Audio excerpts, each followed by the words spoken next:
માનવજ્યોત સંસ્થા ભુજ દ્વારા વિશ્વ પર્યાવરણ દિન નિમિત્તે ભુજના જ્યુબિલી ગ્રાઉન્ડ, વાણિયાવાડ, શાક માર્કેટ તથા પીળગેટ વિસ્તારમાં આવતા જતા રાહદારીઓને તુલસી રોપા તથા કાપડની થેલી, કુંડા, ચકલીઘર વિતરણ કરાયા હતા. તેમજ લોકોને વધુમાં વધુ વૃક્ષો વાવીને ઉછેરવા તથા તેનું જતન કરવા અપીલ કરાઈ હતી.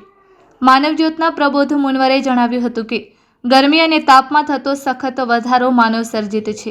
વધારેમાં વધારે વૃક્ષો વાવીને તેને ઉછેરશું તો ગરમી તાપમાંથી મુક્તિ મેળવી શકશું.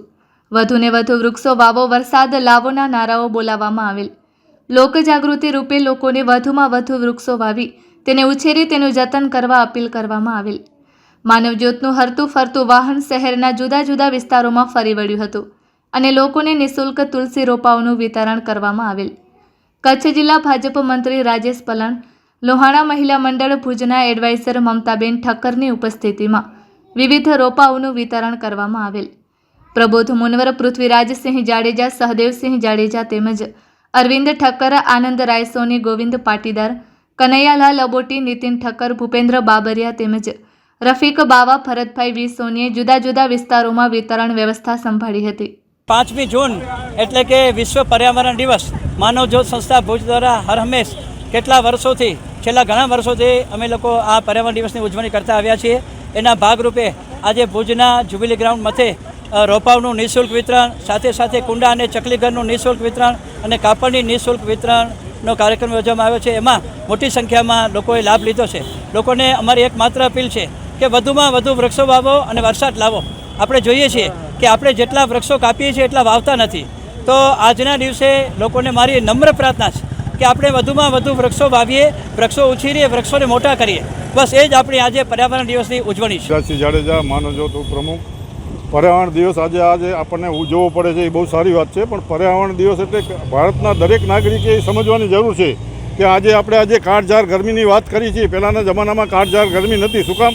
કે આ બધું પ્રદૂષણ નહોતું. આજે પ્રદૂષણ વધતું જાય છે, વૃક્ષો કપાતા જાય છે, જંગલ ઉજળ થતા રહે છે. એટલે મારી તો ભારતના દરેક નાગરિકને ફરજ છે કે પોતાના જન્મદિવસે અથવા વડીલોના જન્મદિવસે એની સ્મૃતિમાં એક વાર ઝાડ વાવે અને વર્ષમાં 10 ઝાડ જો એક વ્યક્તિ વાવશે ગામડામાં કે શહેરમાં તો આપણું પાછું આ ભારત છે હરિયાળું બની જશે. અને હરિયાળું બનવાથી આપણને રોગો જે અત્યારે થઈ રહ્યા છે એ રોગો પણ જતા રહેશે અને આપણે એક ખુશાલ જિંદગી આજથી પહેલાં આપણા વડીલો જીવતા હતા 100 વર્ષ પહેલાં, કે કોઈ જાતની બીમારી નથી અને કોઈ દવા નથી, કોઈ દવાખાના નહોતા. તો એવું જીવન ફરીથી પ્રાપ્ત થાય, પૂરતું ઓક્સિજન મળે અને પૂરતી રીતે માણસ સ્વસ્થ જીવન જીવે, ચશ્મા ન હોય અને 100 વર્ષનું આયુષ પ્રાપ્ત થાય. આ એવો દિવસ છે. એટલે પર્યાવરણ દિવસ છે ને એ રોજ હોવો જોઈએ એવી મારી અંદરની ભાવના છે. અને એ રીતે આ માનવજ્યોત સંસ્થા કામ કરે છે. પણ આવી અનેક સંસ્થાઓ જો આવું કાર્ય કરશે તો ભારતનું ભવિષ્ય ઉજ્જવળ બનશે.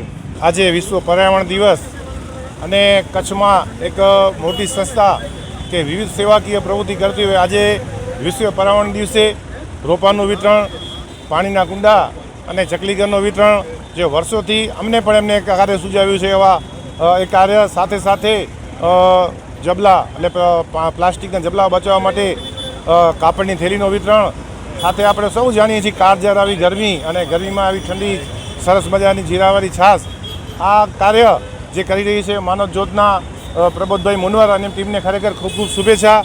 કચ્છમાં કાંઈ પણ જરૂર હોય તો સેવાનો કાર્ય જે કરતી હોય સંસ્થા, આપણે ભગવાનને ખૂબ પ્રાર્થના કરીએ આ સંસ્થાના સૌ આગેવાનો અને દાતાઓને ખૂબ આશીર્વાદ આપે, વધુમાં વધુ સેવા કચ્છની કરે એવા આજની પર્યાવરણ દિવસે શુભેચ્છા.